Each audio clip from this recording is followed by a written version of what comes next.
Hi guys, welcome back to Bar Exam. It's your girl Allie Rayner, and I'm here with my amazing Bar Exam crew, like I normally am. So say hello to Mr. Eric G and Mr. Marcus TV. Yo, What up, y'all? what up? What's up, fellas? I hope everybody had a really nice weekend, and I hope that all of our viewers did as well. So let's get right into it. So, coming before the bar this week, we actually wanted to do something kind of fun. We wanted to actually take a dive and look back and see what happened to some of our favorite rappers. Like there are so many people that were iconic to us growing up, or maybe had amazing hits on the radio that we remember, and it's very interesting to find out what actually happened to them and their careers. So me and the fellas wanted to take a look and pick some of our favorite rappers. So, fellas, I don't know which person we want to start with first, but let's get right into it. So, who wants to start first? Anybody? I'll go first. All right, go right ahead, Marcus. Kick it off. The one and only, because I like all things South, so we just gonna keep it in Texas. Everybody saw the fight.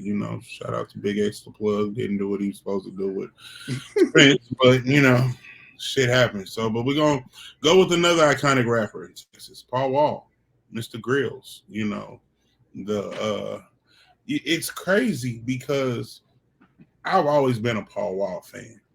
Paul Wall has been one of the most iconic white rappers to stay relevant. He didn't have the Bubba Sparks decline. M is always going through his shenanigans and shit. He got dissed by, I can't even say who he got dissed by because that cock diesel nigga was irrelevant.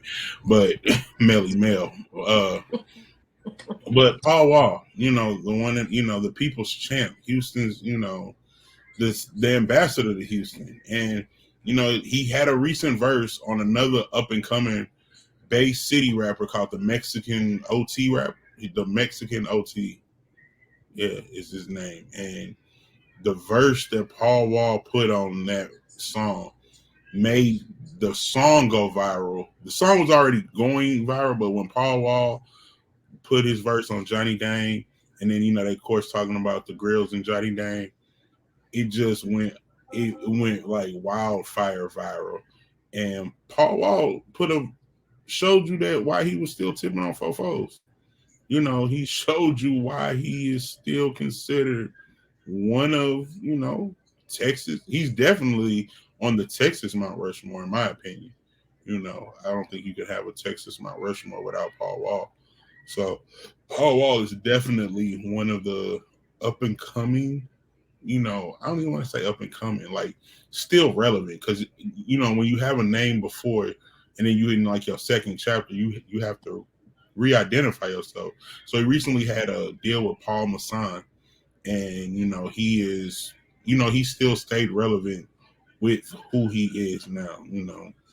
It's similar to what Jeezy is doing, but different, because Jeezy is still always coined the snowman, and kind of, and what he's doing now, but not really the same. It's similar. It's just not there. It's different.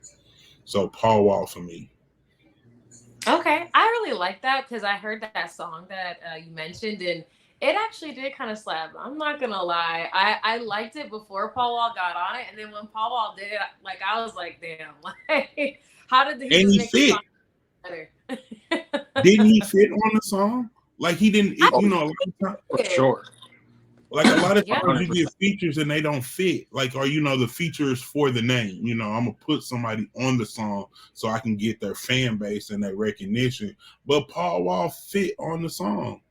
Oh hell yeah, for sure. And then I love that he had Johnny. That's what his name is, right? Johnny Dang, Johnny or is Dang, it? yeah.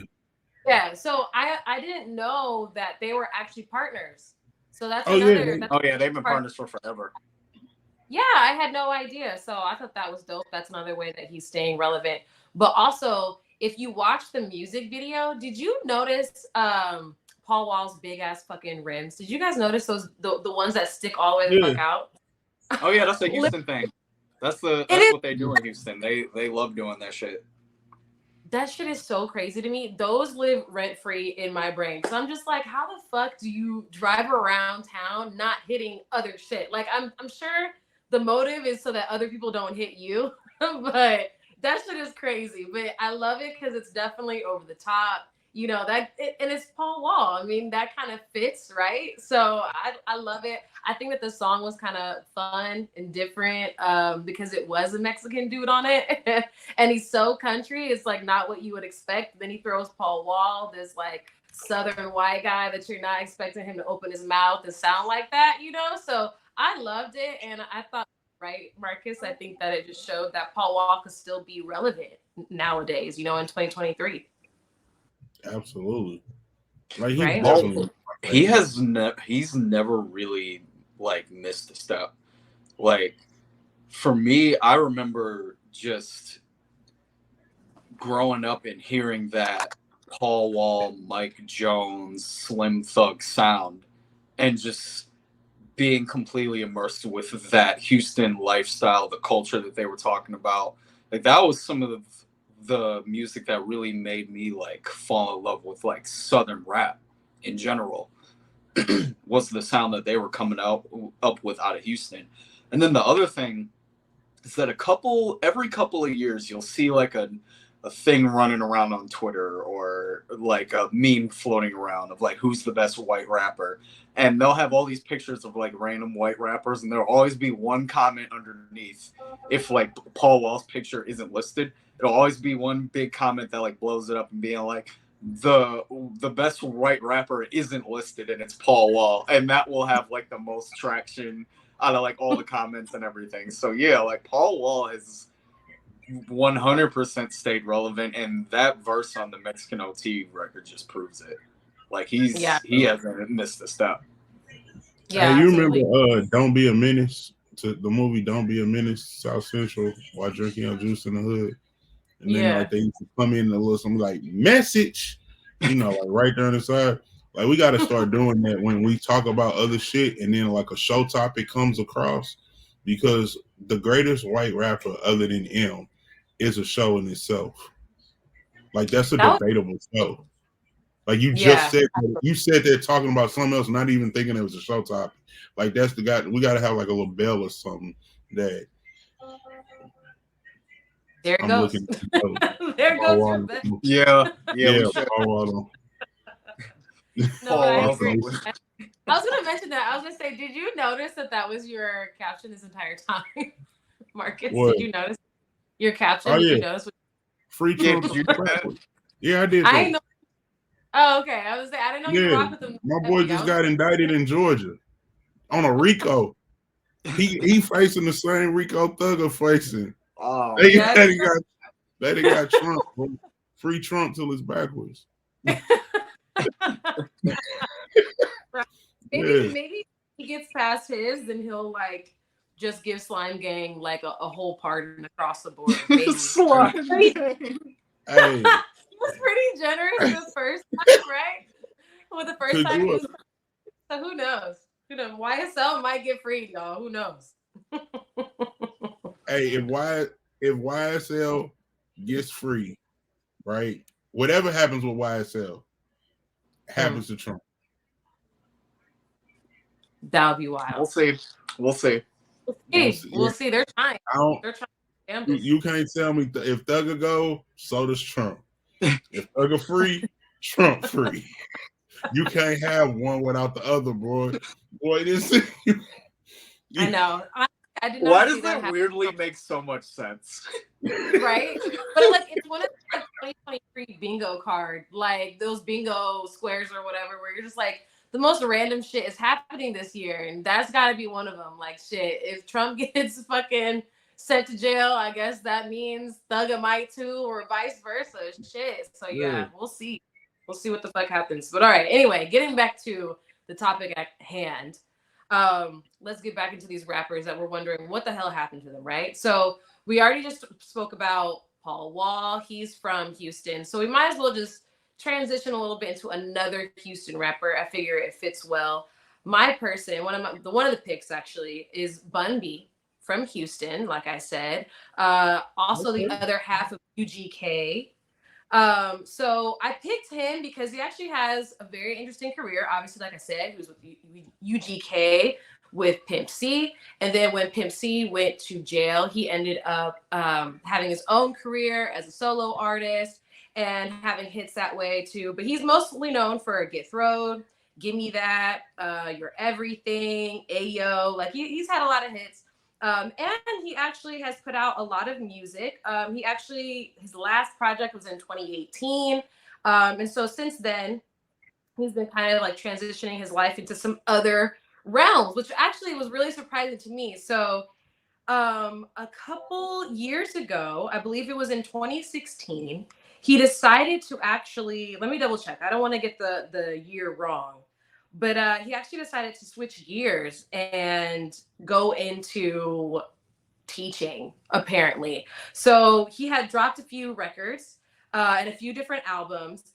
And after those having success, and I guess he decided he wanted to just try something different, he decided to actually go into teaching. So in the start of spring 2011, Bun B joined the facility of Rice University as a distinguished lecturer. So he taught a course in the School of Humanities on hip hop and religion, which I actually never really expected were going to be intertwined, hip hop and religion in the same subject. So I actually think it's probably an interesting ass course to take from him, especially because it's fucking Bun B. Like, what the hell? But he actually continues. Well, from what we know, he continued to teach it for like 2 more years. I'm not 1,000% sure if he still continues to teach it to this very day. That's what I was looking up. But he also has released a coloring book, which is called Bun B's Rapping Coloring Book. You can also purchase that one still. And then he also has gotten different awards for like making guest appearances.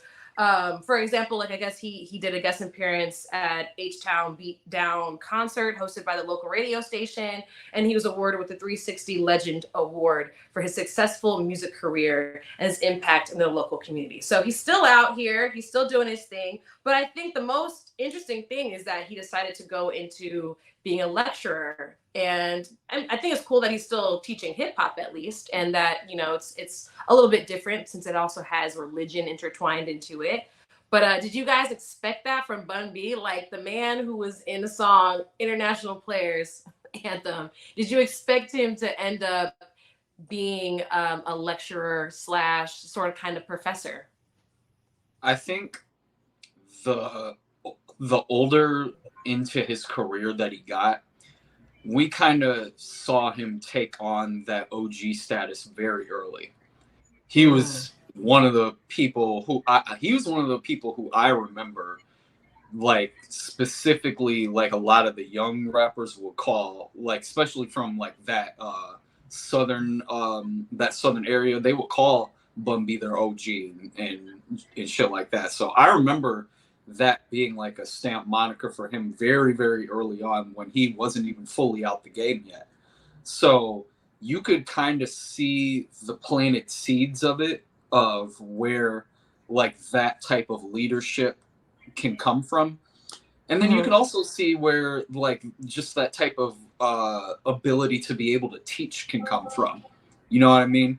This is one thing to be able to lead, but it's a whole nother thing to also lead and teach. So I think he was kind of setting himself up early for that with just the leadership roles that he had when he was still probably at one of his hottest peaks in the music industry. Because I think he went through a few different peaks, and I think that was like in the mid 2000s. He had another solid run. The other crazy thing that Bun B is doing right now that I think is really cool. I don't know when he started this, and I may have even brought this up on this show before, but Bun B has a burger line called Trill Burgers. He launched the restaurant like a couple of months ago in Houston. I think he wants to open up flagship stores all around the country. So yeah, not only is he teaching, he has his own book, which I did not know about. I didn't even know about the coloring book, but that is a pretty funny coloring rap book. That's pretty cool. But yeah, honestly, that's just pretty cool. But yeah, Bun B has his hands all over the place. So he's another one of those guys who really never has to rap again if he doesn't want to. Like at this point, he's probably chilling. If he puts out Yeah. something, it's going to be like a legacy. It's going to be like a legacy thing or like a greatest hits type thing on some like greatest hits of UGK type shit, something like that. So That'd be cool. yeah, Bun B is solidified at this point in a bunch of different avenues now. Yeah, and I love that he's doing all of that. Like he's giving back by teaching, but he's also being an entrepreneur, which is like super hard to do nowadays, but also from having a rap career and then transitioning into other things like coloring books and stuff like that, burgers, like I'm sure that there was a lot of stigma when he decided he wanted to try different things and different avenues. But like, good for him because that's the reality, right? Like the hip hop world, the career of a rapper is not like super long, and so for him to find like that he can still have impact somewhere else, still doing amazing things for the community, but he doesn't have to be, in a studio or have to be played in the club and all that kind of stuff. But he can find that out and actually helping out the community is pretty dope. And that he's still making money and he can survive. Like, that's the main thing I was worried about when I was researching these rappers was, were we going to find out a lot of rappers out here just didn't end up making the transition? They didn't end up really finding, their feet, after music. And, it's good to see stories like this that are reaffirming. And that's like, no, there is another life past music, or still have incorporated it, but it doesn't mean that you have to be on stage or selling CDs or streams and all that kind of shit. So shout out to Bun B, So I thought that he was interesting to check into, right? He reminded me of Jadakiss. Like they kind of have some. Like I was surprised that Bun B doing burgers the same way I was surprised that Jadakiss had a juice bar. Like it struck me the same way. Like what? Why? And both of them are successful. So like that was really, and he did 30,000 burgers in a week. Like that's crazy. You do the math. The average order was like $30. Like he did like $1 million doing burgers. And he did him and Jadakiss, it's funny that you bring him up. They both did a really good job with the groundwork because you saw the Jadakiss's brand of juice all over Instagram. Same thing with Bun B. You see his burgers everywhere. You see him going around to different celebrities, letting him try it. So it's like you see the hard work that these guys are putting in. It doesn't go unnoticed. Yeah. I think it might be safe to say that they got their entrepreneurial spirit from Ross. Who knows? I don't know. I think a lot of people did on the low. On the low, everywhere you saw Rick Ross, he was talking about mango habanero. Yeah, I got my wing stuff. It's the main, like everywhere. Everybody was talking about like, oh, well, Rick Ross got Wingstop, and we knew he didn't own. I mean, he owned Wingstops, but we knew Wingstop wasn't his. So I was like, oh shit, I can do the same. See, I think it was a real on the low. Yeah, honestly, yeah, I think he inspired a lot of people. Yeah, but most people don't do it while they're still a successful rapper. I think that was super smart of him, and I think that's why other rappers were like, oh, you know what, like that makes sense. My name is still good out here, and people might want to come see what I got going on. So that was smart. Yeah. Speaking of that, Ross has been kind of chilling ever since all that stuff, all the entrepreneurial stuff has really popped off for him. So that kind of leans into what we're talking about. Like he's still active, but now that he's making money in all these other avenues, again, he doesn't need to rap as much anymore. So now he's kind of chilling. Yeah, I mean, I don't. Residual income is always the best income. I mean, honestly, if I know if my network, finances, and system is self-sufficient and I'm just throwing up a made up number, Ross. Let's just say he has 50 million in assets, and that brings me a positive of 10 a year. Well, there's probably more than that, but we'll say $5 million a month. It's coming in. As long as I don't spend $5 million, I don't have to lose anything. Now I can still have expenses and go buy things, but shit, $5 million coming in is free money. Yeah, you got a point. Yeah, I think it's smart, especially because the way that the music industry is, like, nothing is guaranteed, so you might as well diversify. And at any given time, you can rent out your house for $1 million. Yeah, like, come on Like now. Rick, Or like for write-off. he rented it out for, like, he said if anybody want to have a Super Bowl party. But he also rented it out for, like, the Coming to America movie. But I'm talking about also gonna do, or actually, I think he already did it. He did his car show. He at his property, or because he has like a ton of acres or whatever.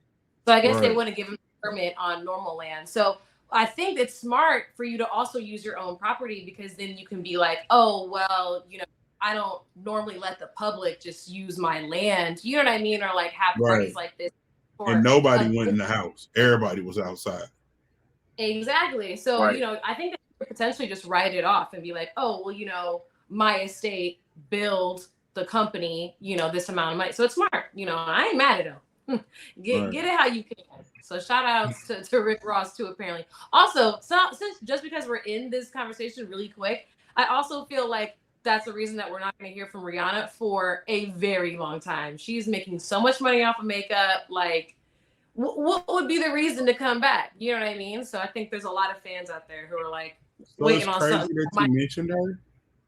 I said it's crazy that you mentioned her because some have speculated that the only reason she did the Super Bowl show was to announce her pregnancy, forget about doing the show. And if that's the truth, that you just used the Super Bowl to announce that you were pregnant, that goes down as GOAT of all time. Like that's wild. Yeah, I'm not really interested in doing the Super Bowl, but you know what? Oh, they're gonna know I'm pregnant now. I could. Yeah. I guess I could. She had a quick 2 seconds where she like took her makeup brand and like blotted her nose and then continued with the show. They said that her sales went stupid crazy for a product that already existed. You know what I mean? That was already available before the show, but that shit like sold out. The company did X times or whatever. Like they made a ton of money off of that alone. Sorry, I was like trying to merge two words, but you know what I mean. Like that was a huge moment for her. So yeah. So I honestly feel like it was smart, even if it was, you know, hey, I'm not gonna give them no new album, but I would like to have my songs like have a little spike. That's a real thing too. I would like to have a moment to show off my products and stuff. Like shit, if they're calling and I still don't have new shit, like music wise, like why not use my best hits and plug the shit that I am working on? And she did a good job of it, so I ain't mad at her. But I just had to drop that in since we were talking about, you know, entrepreneur music industry. Like, yeah, if people are making that much money off of being an entrepreneur opposed to being a rapper or a singer or artist, yeah, you might not end up seeing them get back in the game. And I'm not, you know, as a fan, I'm sad, but like as a human being, you know, you're like, that makes complete sense. I ain't mad at them. So that's just my 2 cents on Rihanna. Anyway, let's get back into our subject at hand. We're talking about rappers. We're wondering what the hell happened to them. You know, maybe they like went off right when they were having the biggest moment of their career, which is actually more common than I expected when I was actually looking through the rappers who decided to retire or like switch gears. That was actually a big deal. The person who came to mind for me specifically is Kelis. So Kelis actually had a lot of success in 2003 with her third album. A lot of people remember songs like Bossy, Milkshake. Those were big hits off of that, and she made a ton of money. She also made those songs with Pharrell, so they were like, I feel like if you work with Pharrell, a lot of times it's hard for you not to have a hit. So they had a good relationship for a while. And then I guess after that album, she decided she wanted to actually take a hiatus. Right after that album was released, she decided she actually wanted to go into culinary arts. She went to Le Cordon Bleu, which is a really like high esteemed school for learning how, to cook and master the art. So she went there and dibble dabbled in it. Once she graduated, she actually went back into music. She did another album with will.i.am. She actually did two more albums. The last one though was with will.i.am in 2010, and she had some good songs off of there. She had a few hits. Mainly though, they did big numbers over in the UK. So she's actually way more popular overseas than she is over here. She ended up selling about like 6 million records worldwide. So she is not, no little one in the game. But even with all that success, she decided she wanted to switch gears and go into culinary. So she went back to, her roots of learning the culinary arts and decided to open up a hot sauce brand called Bounty and Full, which was actually pretty successful. And she started a few years back, she decided to go to Colombia, I think it was like in 2015-ish, and start up her own farm out there. And recently, she moved back to America. She's actually in LA, or well, she's sort of kind of in LA. She's kind of like a little bit further out, actually on a new farm that she started out here. She started that around 2020, and she gave birth to her second child. And I don't know what ended up. I think her partner ended up passing away from cancer. I know that he had like released the news in like 2021, and then in like 2022, something like that, I think unfortunately he passed away. And then recently she made headlines in 2023 because supposedly she's dating Bill Murray. I think that ended up being just a rumor. I don't think that actually is true. But shout out to her because she was also recently in there's like this show that had like a bunch of like the cultures like I wouldn't say leading ladies, but like the cultures like different types of like people who are just like amazing in their field. So there was like journalists, there was rappers like Sweetie in it. There was like a few like comedians and actors and influencers, and basically what they did was like get all these women up together and get them around a table and have dinner together and have like really interesting conversations. And she ended up actually being one of the people who were at the table. So she was invited to have the conversation at the table, but also she was the cook. So she was the chef for the night. She cooked everything that was on the table. And I thought it was pretty cool because she has like this mission for trying to be like super sustainable and just eating healthy foods and stuff like that. So it was cool to see her, in kind of both of her bags, being a rapper, because they were asking her questions about her past and her experiences. But it was also cool to see her dibble dabble in her love of food and being a chef. So that was pretty interesting. So that is what's up with Kelis. Are you guys actually, surprised to hear that she switched gears and became a chef out of all things? Can we pull up that picture again of Kelis? What, her? Yeah, I was like, that's an interesting ass picture. First of all, Kelis ain't never looked like this until 2023. That is AI Kelis. That ain't, she ain't never looked like that. Never. Look, and I ain't even saying she look bad now, but she ain't look like that. She ain't never looked like when you see that Uber Eats commercial. Oh yes. Yeah. That don't look like what we just seen on that screen. Like, come on. Also, I mean, so the thing about Kelis, I think people didn't realize, especially because she had hits like Milkshake and Bossy, is the fact that she actually started out as like a jazz, like it was like, so she did like an album. She had two other albums, and the first one was kind of like this jazz disco kind of vibe. So I think like deep down, like Kelis is more of this earth child than we give her credit for. So I'm sure that there's a little bit of, there's got to be a real reason as to what that photo was about, but I'm sure it has to do with her earthiness, her hippie side. So I'm sure Erica can explain it. Erica can explain it to us then. Shit. Oh, That's, Erica Badu. I was that's the like, only Eric, one. you're gonna have Eric? Yeah. I was gonna say Eric. No, I like Erica. I thought Erica. that's what he meant in verse 2. I was like, Nah, Erica is the only one who can explain. Oh yeah, look at the chakras and the oils and it's Yo, they probably, honestly, I would love to see a show of them coming together and discussing shit like that. That'd be dope. So, maybe Erica the could explain. Earthies. The man. Earthies.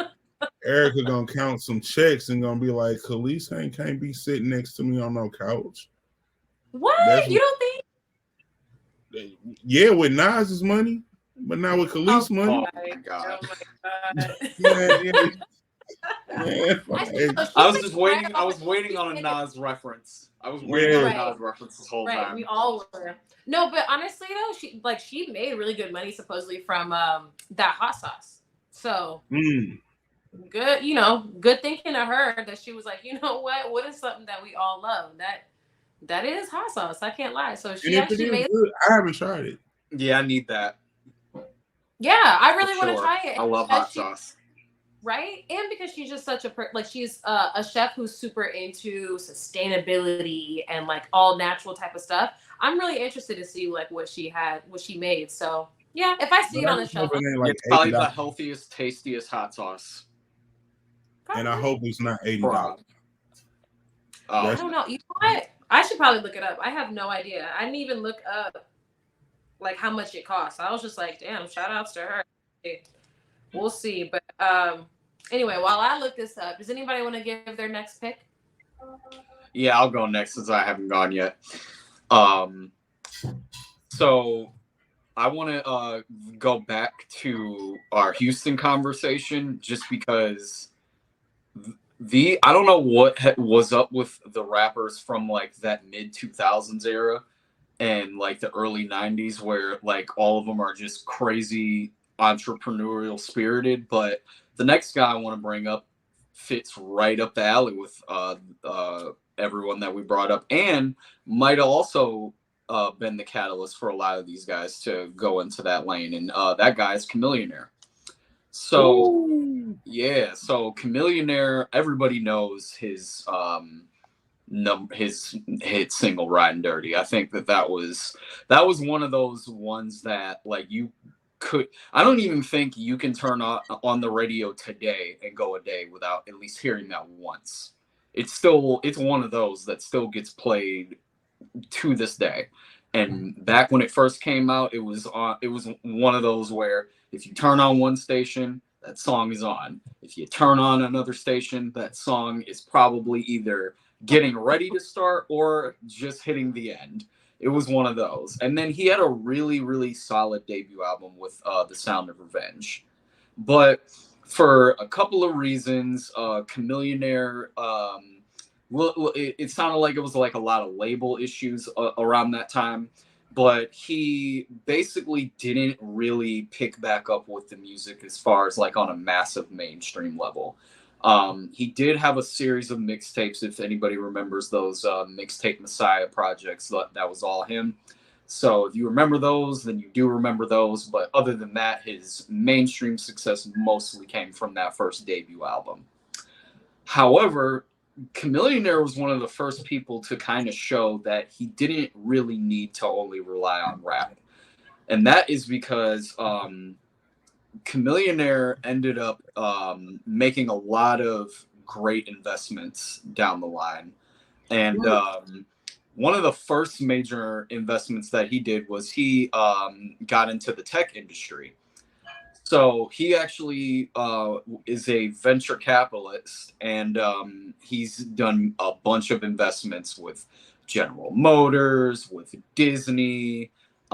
He's invested in Ring, the app that is on everyone's doors whenever they ring the doorbell, hence the name.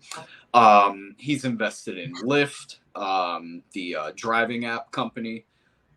He also has invested in a social media app called Convos, where it's apparently a 15-second video clip thing where you can talk to other people. So Chamillionaire has had his hands in the tech industry for quite a while now. He first started these investments in like early 2010s. So he was very early on getting involved with a lot of these apps right before they became really popular. So I think he's one of those people that gets slept on when it comes to just that entrepreneurial spirit, and really being also, again, one of the first guys to kind of step out there and be like, I don't need to rap. I can use my name and get myself into other ventures based off of the career that I had before.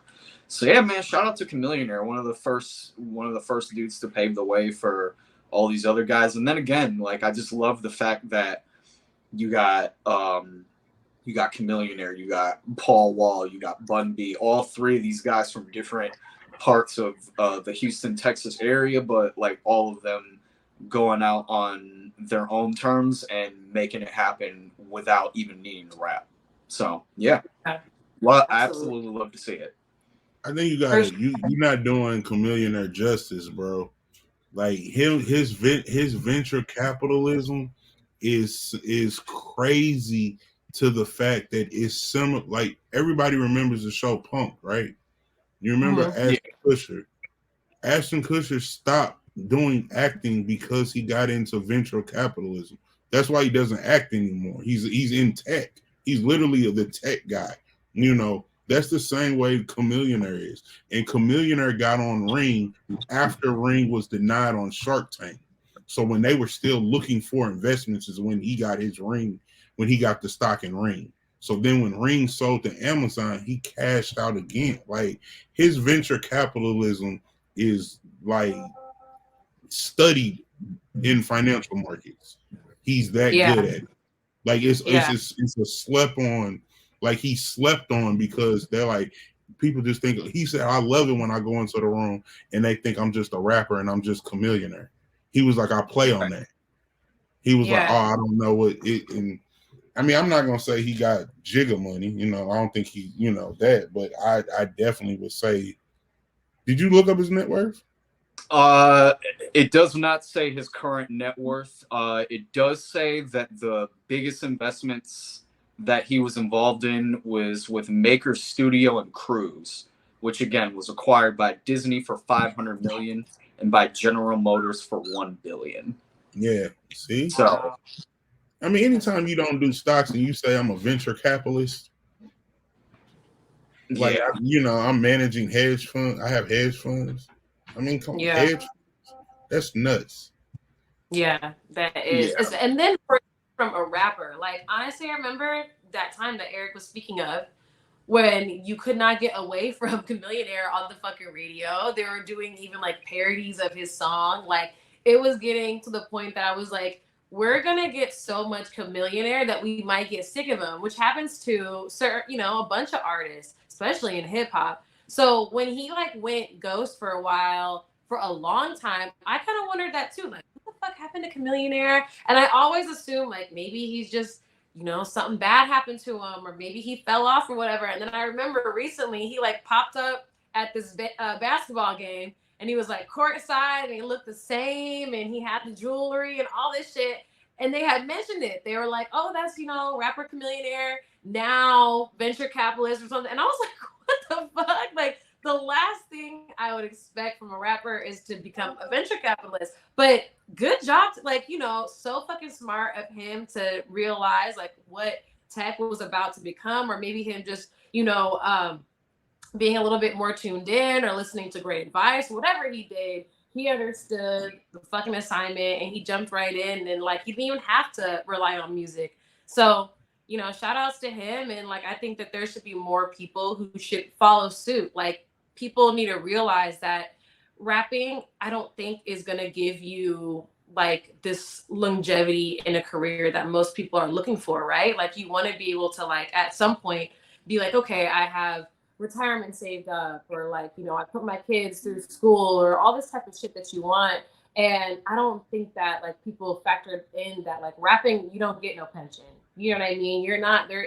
It's not guaranteed year by year, but being able to like switch it up and do something different and go outside of music, even like Chamillionaire could have been like, no, I'm not gonna invest into stuff that isn't about music. But he said, no, fuck that. I'm about the money, which is what you should be, you know? And he went into tech. So I think that it should give more people the example that you can actually go out here. You can be in rap, you can be in music, but it doesn't mean that you just have to stay in that one lane, you know?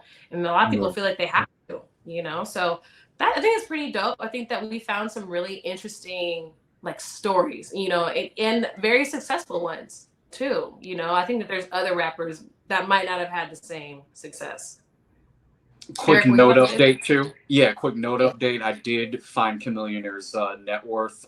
Forbes said as of 2023, it is estimated at 50 million. Wow, that's crazy. That's dope. That's crazy. That's I wonder crazy. if that was just all from his recent, you know, his not his recent tech, but like his investments overall, or if he made a decent amount of money from his rap career, because I've heard like some really crazy shit of people being like, you know, I was the biggest rapper in the world, and when the check came, that just was not the case. Like I was reading about what was his name? The men's dude. Do you remember This Is Why I'm Hot? This is why I'm hot. Yeah.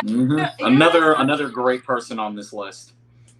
Yeah, I guess he said that like when he finally got his check, you know, for having the hottest song ever, or at the time, the hottest song of the year, like he said it just was like it was probably one of his biggest like failures. He felt like he had to take a step back and like rethink,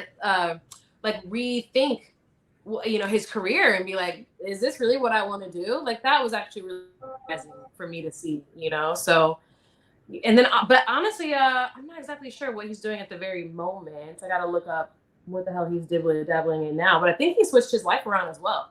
I think he completely went a different direction.